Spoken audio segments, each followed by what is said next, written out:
Welcome to Native America Calling. I'm Sean Spruce. As the disproportionate level of domestic violence against Native Americans remains high, federal support, both in dollars and staff, has all but disappeared. Despite a sudden withdrawal of what was once reliable assistance, tribes and organizations are piecing together resources and chipping away at legal options to assist those who need it most. We'll take a look at individual violence prevention efforts right after the news.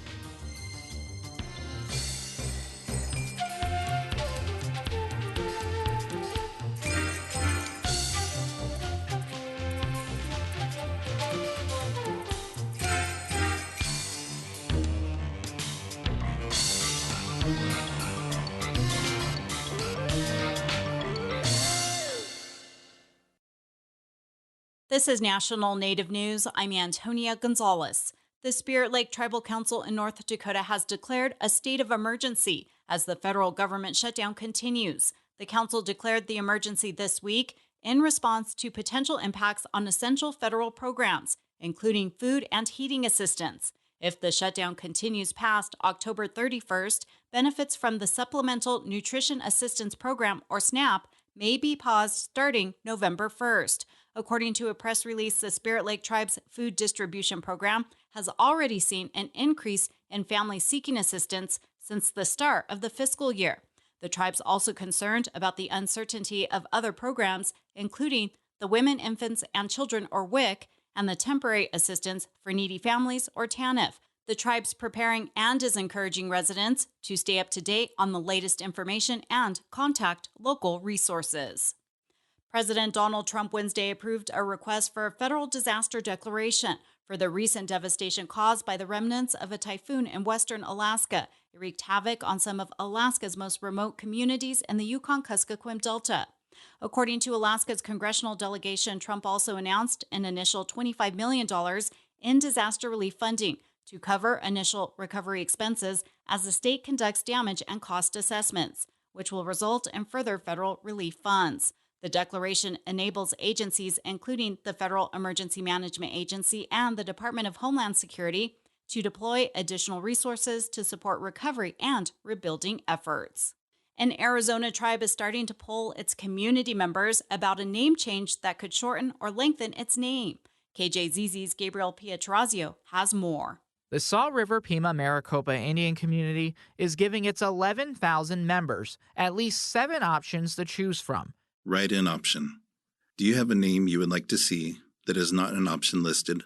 The tribe has posted audio recordings with explanations, both for and against each proposed option on a new website. But no action is supposed to be taken by the tribal council until next year. The new names under consideration are meant to help preserve O'odham and Peeposh languages. One option is to leave the name as is. Other alternatives seek to replace the phrase community with nation to reflect the tribe's sovereignty. Option 3. Salt River O'odham Peeposh Nation. While another variation adds Javid, the O'odham word for land. Option 5. Onkakimar O'odham Chachalchadom Peeposh Javid. One of its sister 4 southern tribes, O'odham Nation, was once called the Papagos, a derogatory Spanish word linked to temperi beans. The tribe officially changed its name in 1986. For National Native News, I'm Gabriel Pietrozio. Ho-Chunk Inc. is addressing a labor shortage among young Winnebago tribal members in Nebraska, training them for jobs intended to help close a continuing housing shortage. It's part of the Legacy Learning Program, which passes on skills from one generation to the next. According to program officials, there's a lack of qualified young men in the Winnebago tribe to take the jobs that are needed the most. Ho-Chunk Inc.'s Janelle Decora says the shortage is especially dire in the construction, carpentry, maintenance, and repair sectors, and adds that the students are learning more than hands-on skills. Our legacy learning instructors aren't just teaching those entry-level workforce development skills, such as flooring, framing, those types of things, but also teaching life skills as well. Decora says the program has trained 3 cohorts of young men. 60% have found jobs in the construction sector. I'm Antonia Gonzalez.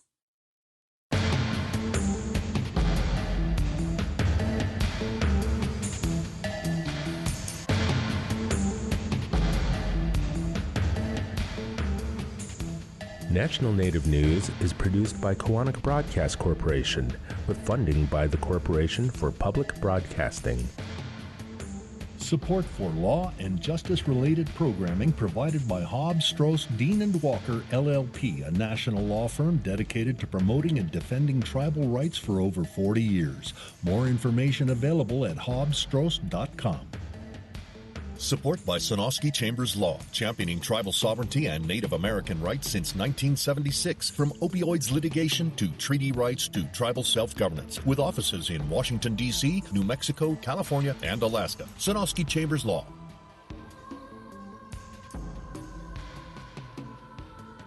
Native Voice One, the Native American Radio Network.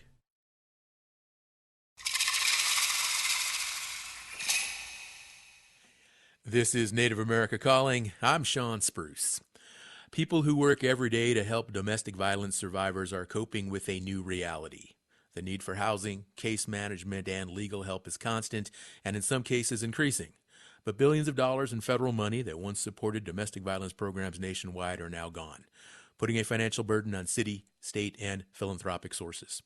The federal government shutdown also complicates the effort to help survivors.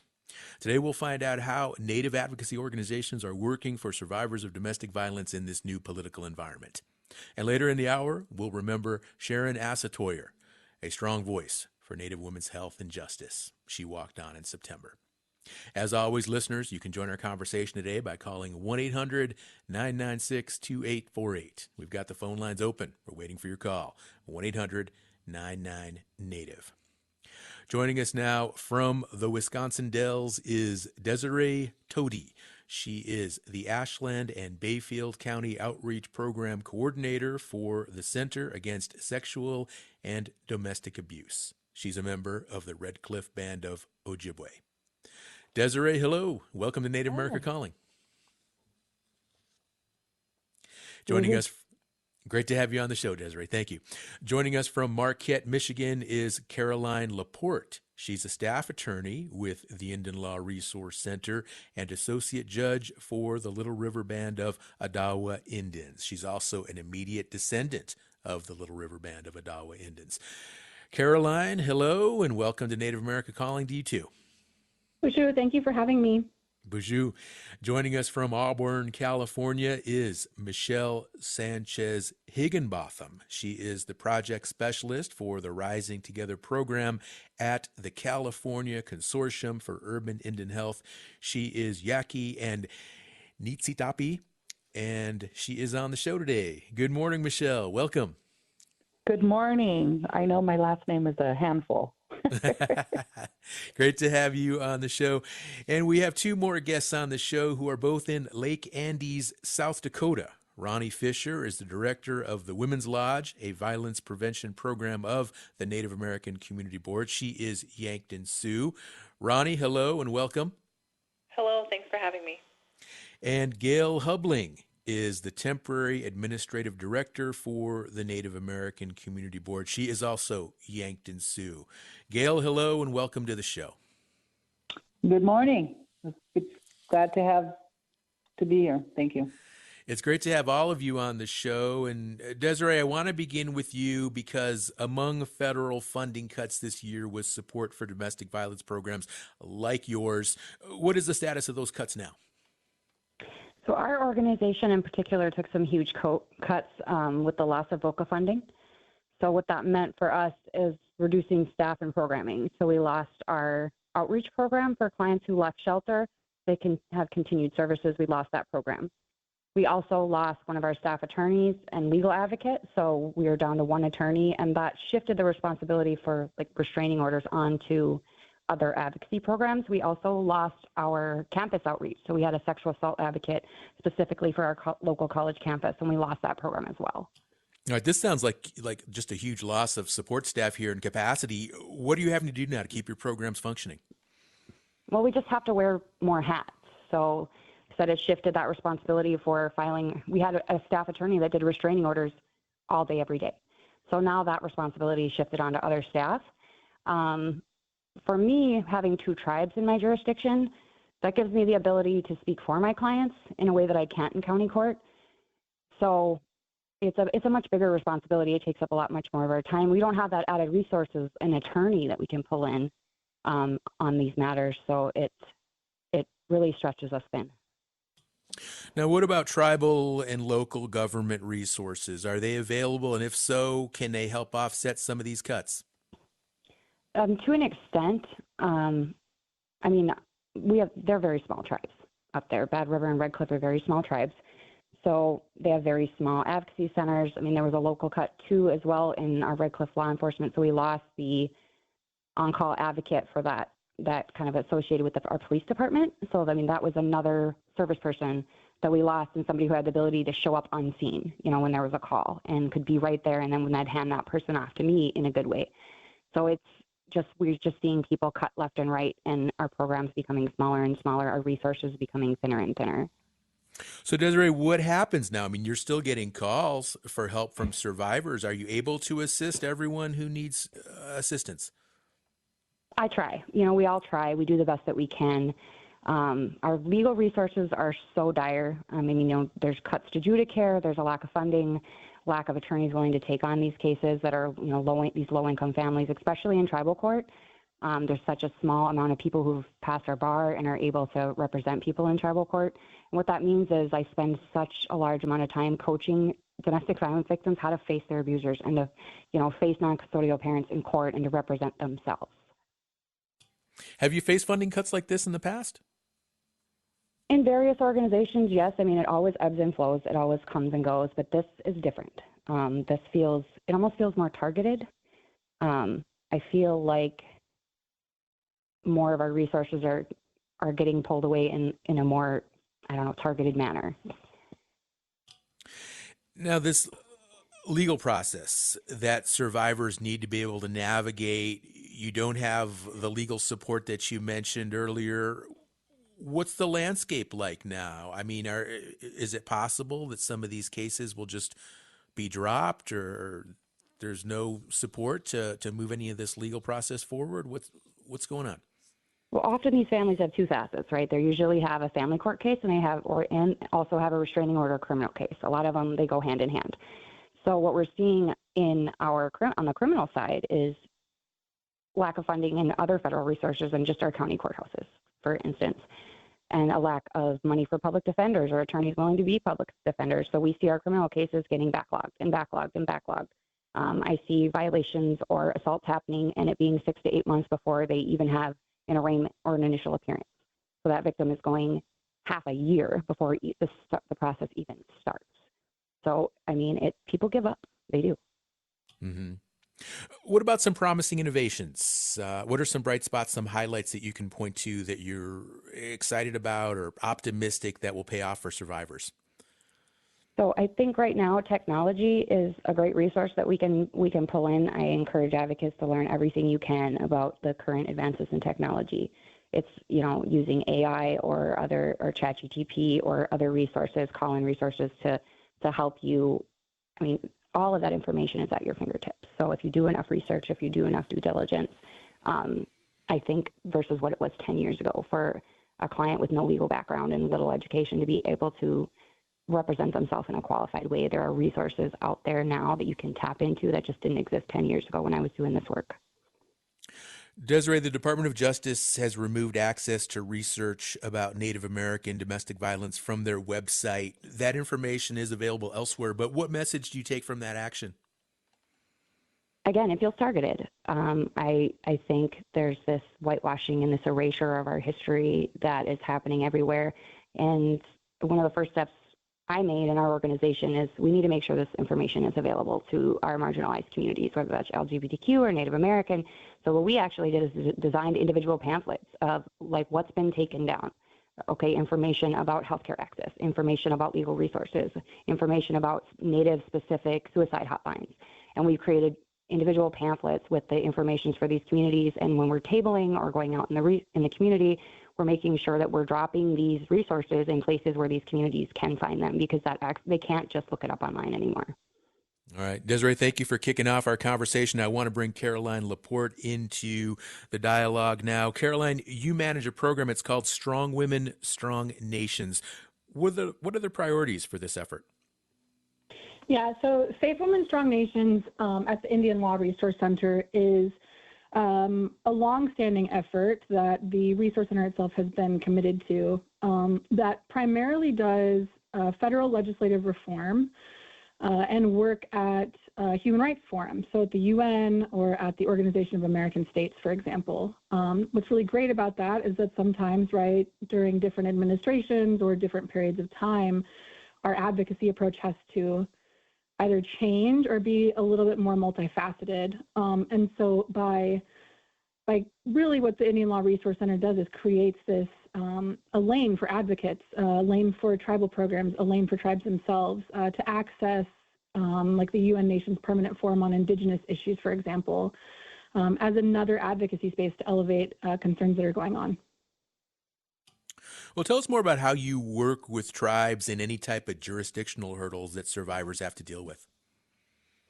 Yeah, so that's like more, so the Indian Law Resource Center, right, doesn't do individual representation of like single plaintiffs, for example. And that, just as Desiree was talking about, is something that's very much needed in Indian country, and really it's needed across the entirety of the gender-based violence field.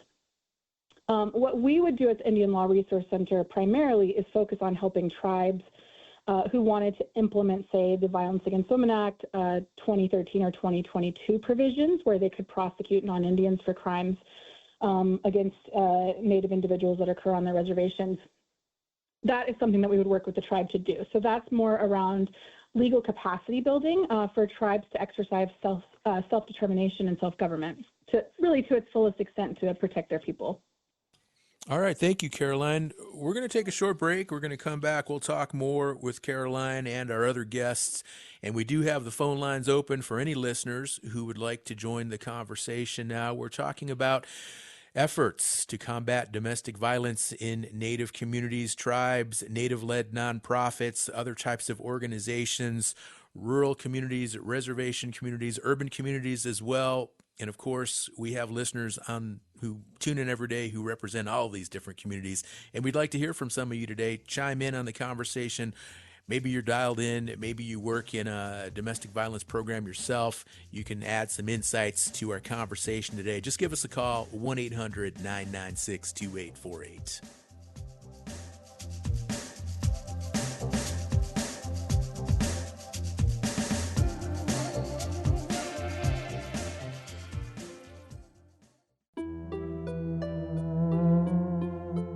Works by 3 Native authors are keeping with the spooky October season. One is a creepy ghost story, another an extraterrestrial thriller, and a third is a historical thriller. We'll talk with Nick Medina about his novel The Whistler, Daniel H. Wilson about Hole in the Sky, and Stephen Graham Jones about The Buffalo Hunter Hunter. That's on the next Native America Calling. Skook dash oigamo uchuchuga go toipa go doki. O umanya go kokoto maki makai kosmaimo asmasma uchuchuga guipi mumkita. Cancer, chastio asapu muhuja. Ambite smaki monui healthcare.gov/coverage. Omahaguga the kumako gigi sikort wai kumako gigi go kutas pumukju ida amjet him Medicare Medicaid hajipka. You're listening to Native America Calling. We're talking about domestic violence awareness and prevention work in Native communities. What does support for domestic violence survivors look like in your community? Do federal funding and staffing cuts affect that work? Let us know. Join the conversation. Call 1-800-996-2848. That number is also 1-800-99-NATIVE. Caroline Laporte is on the line. She is a staff attorney with the Indian Law Resource Center. She's in Marquette, Michigan. And Caroline, I understand that you are very focused on international law and how it can influence protections for Indigenous survivors. Can you talk about that more? Yeah, absolutely. The Indian Law Resource Center has a very long history and legacy of pushing forward on human rights law, and most of that operates right within an international space. So, for example, the organization itself was critical in both negotiating and enacting the United Nations Declarations on the Rights of Indigenous Peoples and on the American Declaration on the Rights of Indigenous Peoples, both of which have provisions that call for states to provide redress, right, when Native women and children in particular are not protected. I think within that human rights language, we get something that looks a little bit more like what we would see in tribal communities, right? Where we're less focused on individual rights and more on collective rights and our duties to one another. And so even to me, when you start to talk about addressing gender-based violence from a legal lens, thinking about it more through how can we enact legislation, tribal codes, ordinances, et cetera, that really prioritize prevention is the bigger piece of that. And I always go back to human rights framing there because it recognizes that all of these rights are interconnected, that it's impossible to have safety if you don't have housing, that it's impossible to have housing if you don't have land or territorial rights, right? So like the sort of the interconnection of all of these things, the human rights space, the international space is a really good avenue for that. You mentioned housing. Caroline, just how critical is housing with regard to domestic violence prevention in Native communities right now? To me, housing's the issue.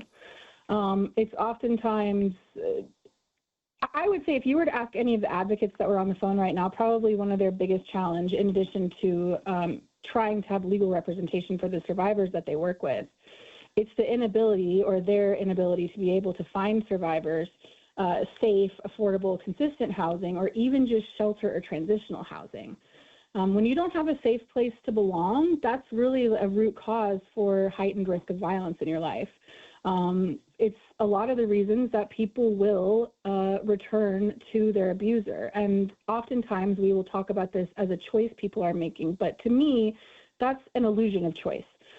That is, you strip away all of the options for somebody and what else do they have available to them. So to me, housing is really the critical piece. And unfortunately, in Indian country, we have a severe lack of housing. And it's been like that really since, the Removal Act. But I would say that there's plenty of different ways for us to enact better policies and resources. It's just impossible to do that if we don't have the funding to do it. What about the term domestic violence? In tribal communities, is it defined differently than how it might be defined in the mainstream outside of Indian country? It is. So within federal legislation, right, in particular the Violence Against Women Act, states are really left to create their definition of domestic violence for purposes of criminal prosecution. Tribes also have, right, as a unique feature of their sovereign status, the ability to pass their own codes and ordinances that reflect their views on violence in general. And to me, that's such a great opportunity for tribes to really understand what the experience of gender-based violence looks like within their nations and to adapt their definition to be as broad as possible. Caroline, we mentioned earlier that the U.S. Department of Justice won't make research and recommendations about domestic violence readily available on its website. Do you get a feel for how this current administration will work with and provide for tribes and Native programs going forward? I would love to have an answer to that question. Consultation was just postponed due to the government shutdown to, I believe, January. And as you know, OVW's Department of Justice consultation is critically important, right? Because one, it's congressionally mandated, and two, because it's that nation-to-nation meeting that tribal governments are supposed to be able to have with decision makers from the federal government, in particular at the DOJ. The last administration, the last time we had this administration, actually, there were a lot of positive changes, and I don't think that it necessarily can be looked at through a lens of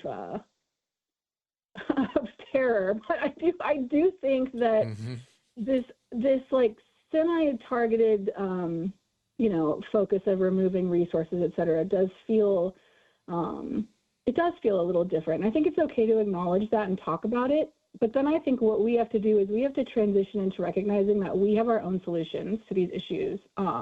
We have the ability to publish our own research. We have the ability to house the existing research, right? And And that regardless really of who's putting it forward or who's championing it, that we have within ourselves the power and the really the self-determination to do that. Now, another role of yours is to strengthen relationships with tribal governments. And I'm curious, what are some of the challenges? What can make it difficult to foster a strong relationship with a tribal government?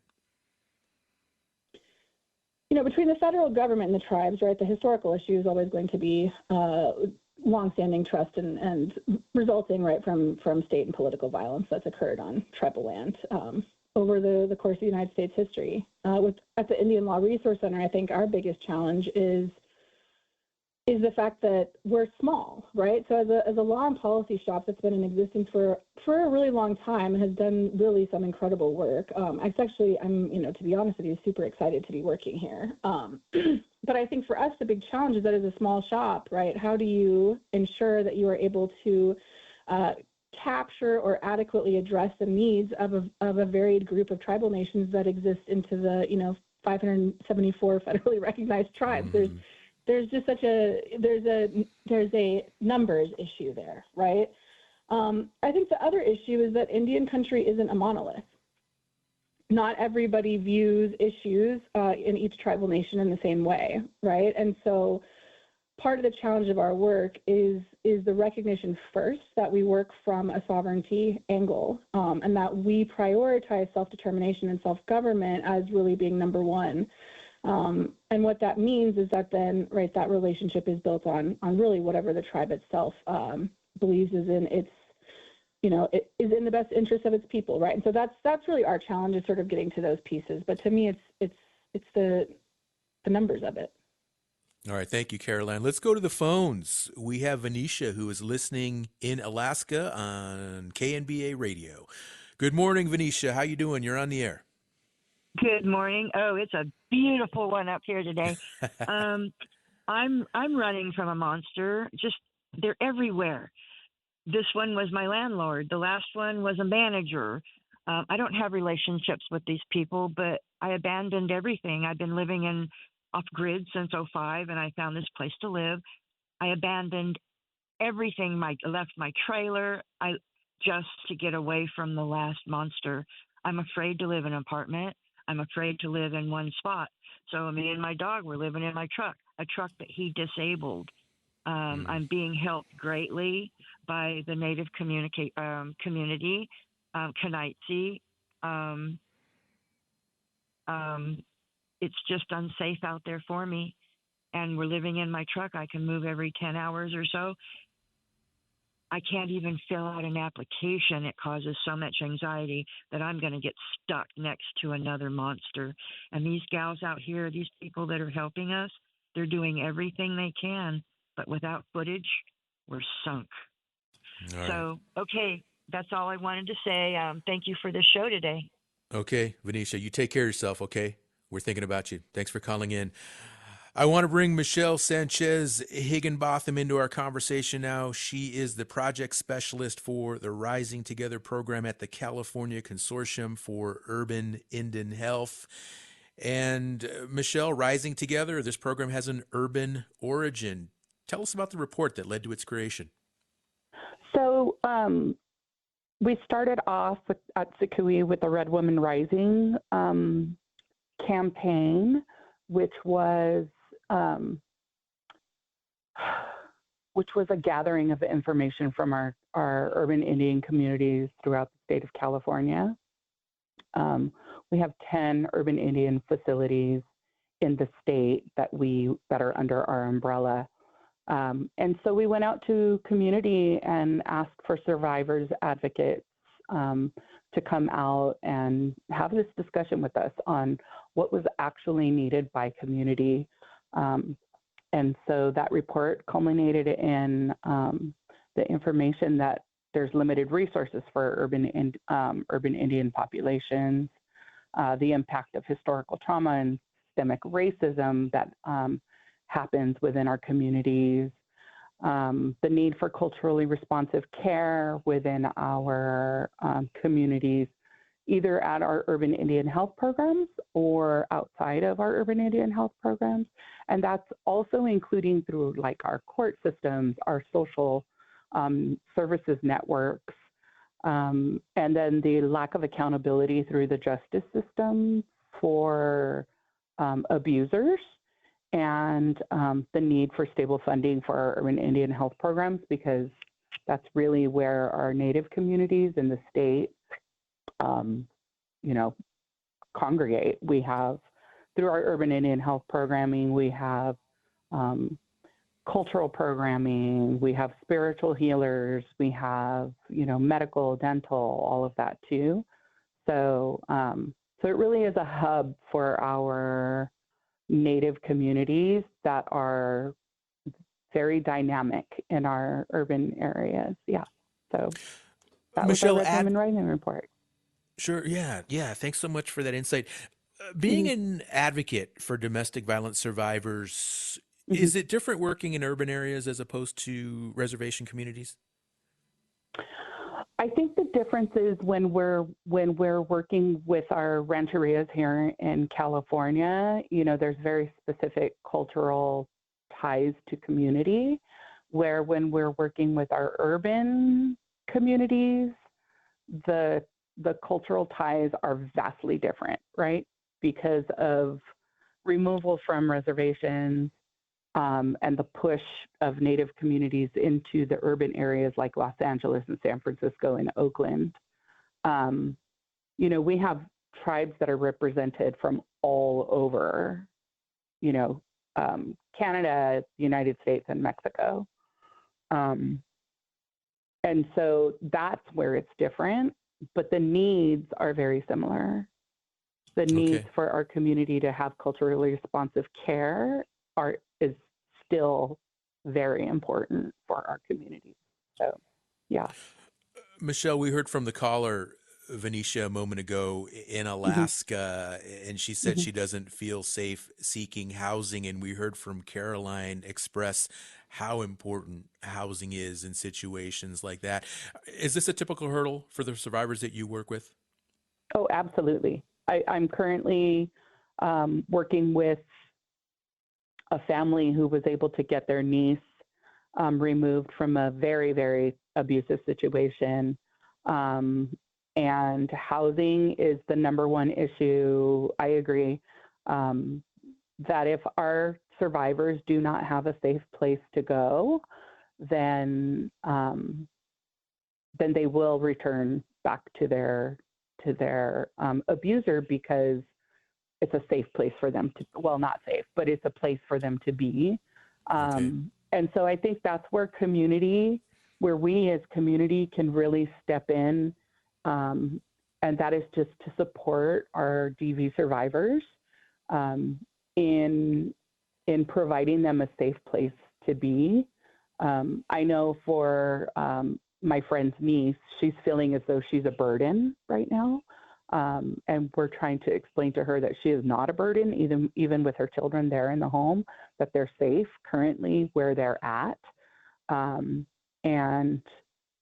so I think as community, as Native people, we depend on our community so much for so many things, and support is one of them. And so I feel like we have the ability to really help our DV survivors, our interpersonal violence survivors, in such a great way. But if they had housing, if they had culturally responsive care, it would be even better for them, right? So I think those things are super important. And really, shelters are not always the best place for families, and there's not enough of them anyways. So people who are trying to flee often have to wait for a spot in their local shelters. So yeah, it's just, housing is definitely a big issue for our community. You mentioned the importance of family and community support, and shelters might not always be the best option. What are some other strategies or ideas for improving housing options for some of these folks? Are there any other types of programs or resources that might be able to provide more support?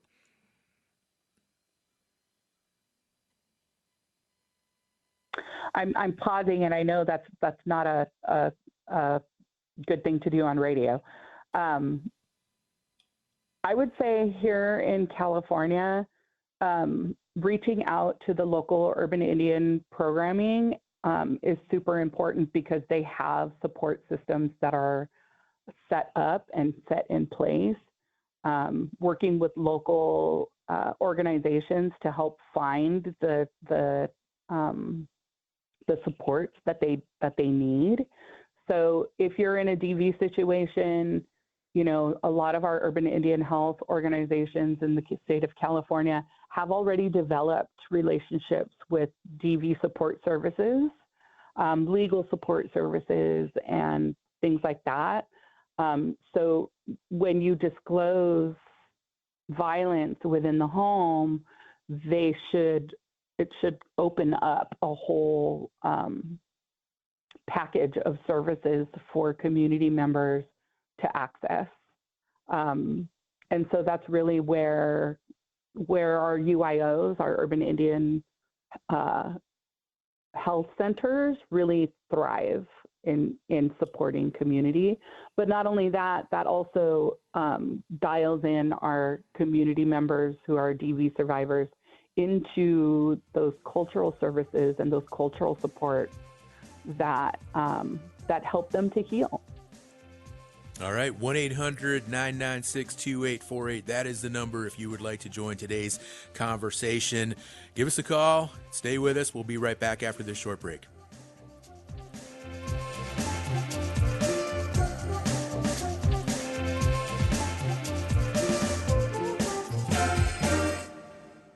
Support for journalism that raises the awareness of child well-being to citizens and to policymakers provided by the Annie E. Casey Foundation, building a brighter future for children, families, and communities. Information at aecf.org. Now more than ever, the supporters of this and all Native One programs deserve a little extra love. Learn more about all our public radio underwriters and web-based sponsors at kowanik.org/supporters-spotlight. This is Native America Calling. We're talking about preventing and responding to domestic violence against Native Americans. You can join today's conversation. Call us, 1-800-996-2848. That's also 1-800-99-NATIVE. I want to bring Ronnie Fisher into the conversation now. She is in Lake Andes, South Dakota, where she is the director of the Women's Lodge. This is a violence prevention program for the Native American Community Board. Ronnie, thank you again for joining the show, and tell us about the focus of Women's Lodge. So we are a domestic sexual and family violence shelter. So we help women and their children who are, displaced due to a domestic situation. And we also, we used to have a transitional housing. Our funding actually got cut this year, but that kind of helped. With housing, we have like a little unit that we kind of owned here, and that we would, be able to kind of transition them out of our shelter and help them that way, just to get them on their feet. We also have a 24/7 crisis hotline, so someone's always available here to help. We're in a really rural area, so I think our what we do is pretty crucial to our people here on the Yankton Sioux Reservation. Now, you also mentioned the lack of housing is a significant issue, ensuring the safety and recovery of survivors, like the other guests that we've heard from earlier. What are some other situations that you see survivors facing? Housing, I want to say, is the biggest thing. I think somebody had mentioned a little bit earlier there, that is kind of the thing that we see with our survivors. They come into the to our shelter, and then because they have nowhere to go, our housing, they can't get a housing right away, so they end up going back into their abuser's place, and and stuff. So that's kind of one of the biggest things we face here. Jobs are always hard to find, so we're always trying to help them along the way, and transportation is one of our main things. So we're just a little small town here, and then to the next smallest town's like 15 miles, and to the nearest city is like at least an hour away. So those are some of the stuff that we face on a day-to-day basis here. All right. Thank you, Ronnie. The National Domestic Violence Helpline is 1-800-799-7233, or just 1-800-799-SAFE. Also, the Strong Hearts Helpline is 844-7-NATIVE. That's 762-8483. For anyone who may be experiencing domestic violence or has any concerns at all with regard to their personal safety. And again, we are talking about a very sensitive topic on this show today, so we always want to encourage our guests to get the self-care and support that they might need. We now want to take a moment to remember Sharon Asatoyer, who appeared on this show many times to offer her expertise on women's health and justice. She was a founder of the Native American Community Board, and we're speaking with folks from that organization today. She was also a fierce advocate for Native survivors for many decades. She was part of the AIM Women's Group, Women of All Red Nations, and in the 1970s, she started focusing on women's health. Later, she started the Native American Women's Health Educational Resource Center, which had a big influence on Native women's health issues, and she continued her advocacy work under the Native American Community Board until she walked on last month, September 26th. Sharon Asatoyer was 74 years old. And Ronnie Fisher on the show knew Sharon Asatoyer well, as did our other guest, Gail Hubling, who is the temporary administrative director for the Native American Community Board. And Gail, I want to bring you back in and thank you again for joining the show, and tell us more about what it meant for you working with Sharon Asatoyer. Well, good morning, and thank you for having me again. I just want to say I've known Sharon for over 20 years, and in fact, my first interview with her was during 9/11, and I worked with her then. She had a full-time elementary school that was focusing on Dakota language, and I am one of the few remaining fluent speakers here on the Yankton Sioux Reservation.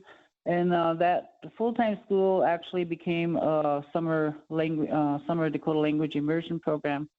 And then I've worked with her with the shelter, the women's shelter, domestic violence advocate for her, and we did a lot of work together. Organizing the Take Back the Night candlelight vigil and walk, MMIW walk, and she advocated for children for Halloween parties so that they were insured, they were safe. There was a time when we thought there were stalkers around, so we had a Halloween party where they got food and candy and all this stuff. But she did a lot of work for our people. She advocated for women's reproductive justice and many aspects, food sovereignty issues and housing. She worked for all these issues, and so she was a great asset for our Yahuntwa Yankton Sioux tribe community and the surrounding communities. And it was an honor to work with her. Gail, what did you learn from Sharon about using your voice to make change? Well, she was really a strong advocate for anything that was Native.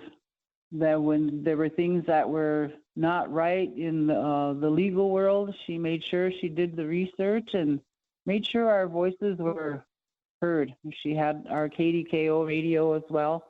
And so, we put out a lot of PSAs. Thanks, Gail. Ronnie, what would you like to add regarding Sharon Asatoyer's legacy? We're really going to miss her. I've only been in my position here for 2 years, so, there was a lot of stuff that I did learn from her. Just, being a kind person to everybody. Everybody has different situations that we don't know about. So that's kind of one of the biggest things. And I was still learning from her, so that's my thing is I wished I would have had more time with her here to learn more about the stuff that she's done. Ronnie, here we are today. We're dedicating the whole hour to talking with you and our other guests, all of you folks who are Native anti-domestic violence or interpersonal violence workers. What do you think Sharon would say right now, based on the current struggles that you folks are facing with these funding cuts and capacity cuts? What would be her message? To keep moving forward, to keep trying. For our people, for our women, for our children. Keep moving forward. Gail, I want to go back to you. Any specific memories you mentioned the Halloween parties and some of these other personal stories, but any other personal stories that you want to share about Sharon Asatoy or just moments when she really just shined and exemplified what it means to be a strong Native woman and a leader? Well, she's written a lot of documents and stuff, and she was very proud of that. And she would always share her accomplishments with us, and that was really exciting, because she was very proud. And we were all very proud of her for her accomplishments and her efforts that she made in Indian country, especially for our women. You mentioned earlier 20 years you worked with her. What did the landscape look like with regard to interpersonal violence and domestic violence 20 years ago? What types of programs and services were available, and how far has the movement come and the support come in 2 decades? We were a very small organization way back then. And now, we are, like we said, we did have transitional housing, although our funding did get cut.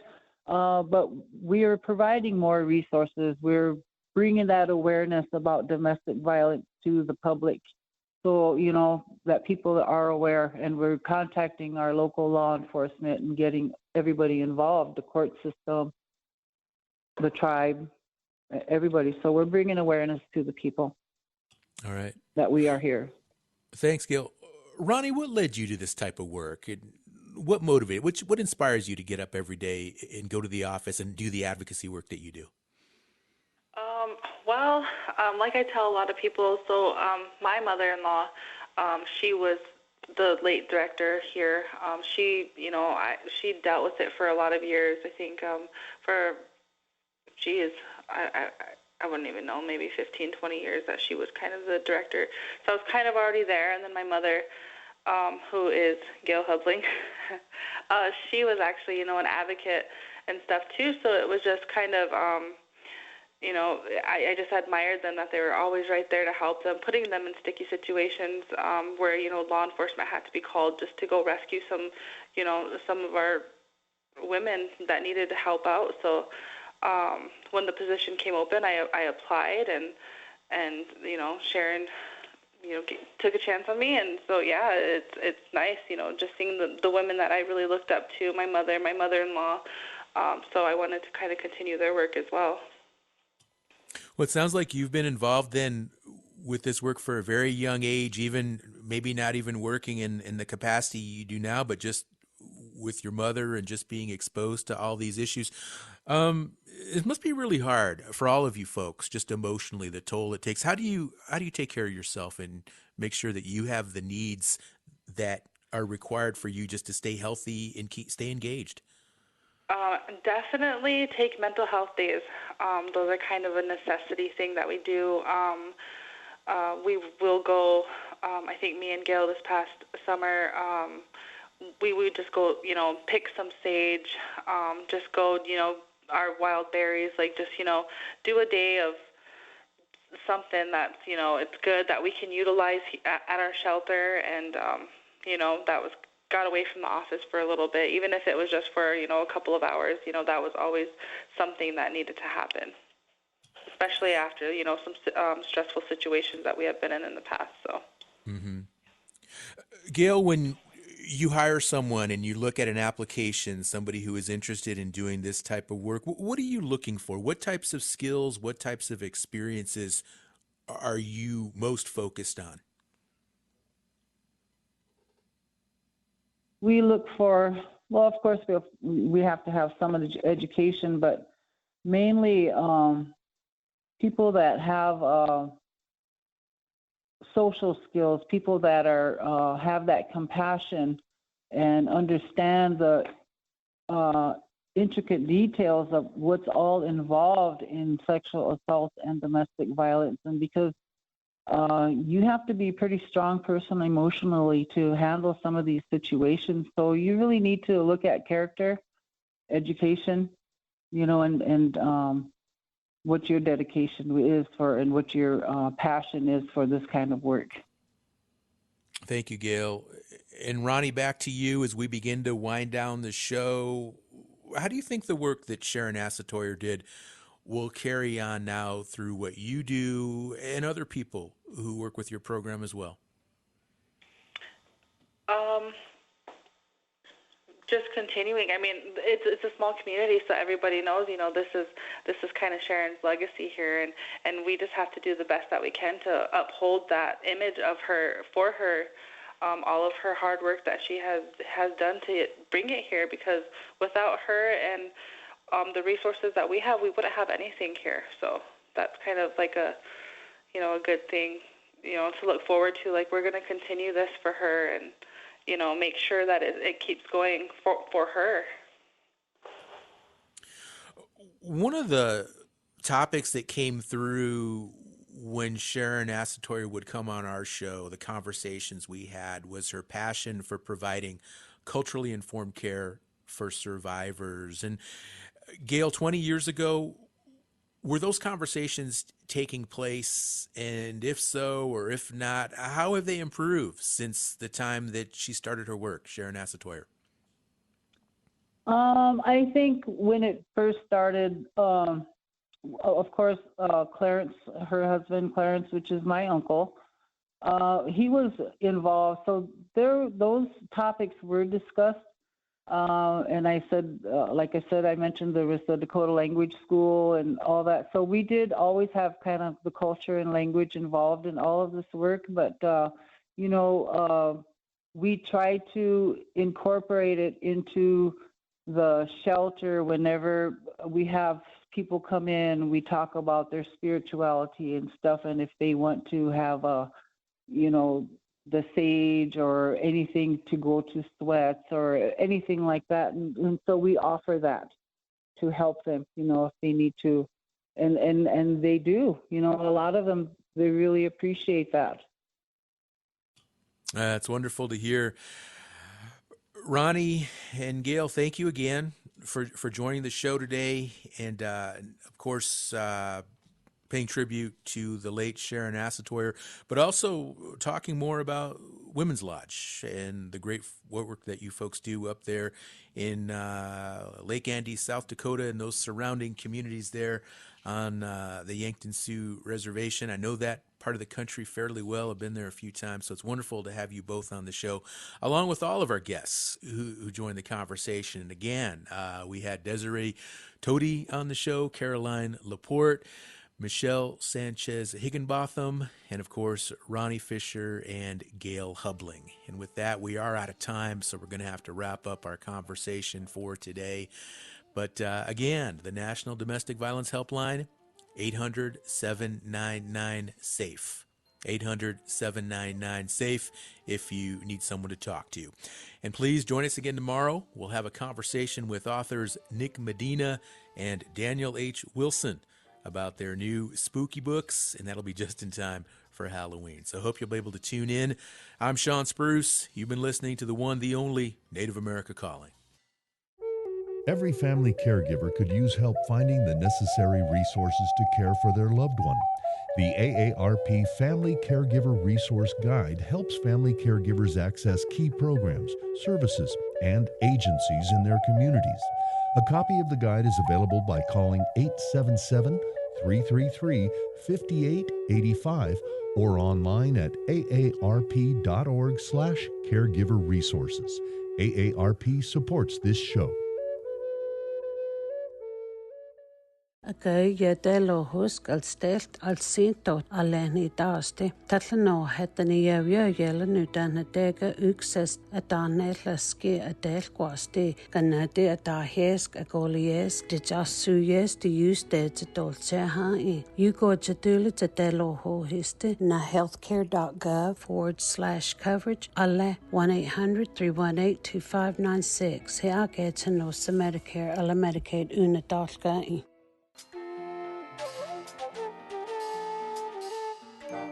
Native America Calling is produced in the Annenberg National Native Voice Studios in Albuquerque, New Mexico by Quantic Broadcast Corporation, a Native nonprofit media organization. Funding is provided by the Corporation for Public Broadcasting with support from the Public Radio Satellite Service. Music is by Brent Michael Davids. Native Voice One, the Native American Radio Network.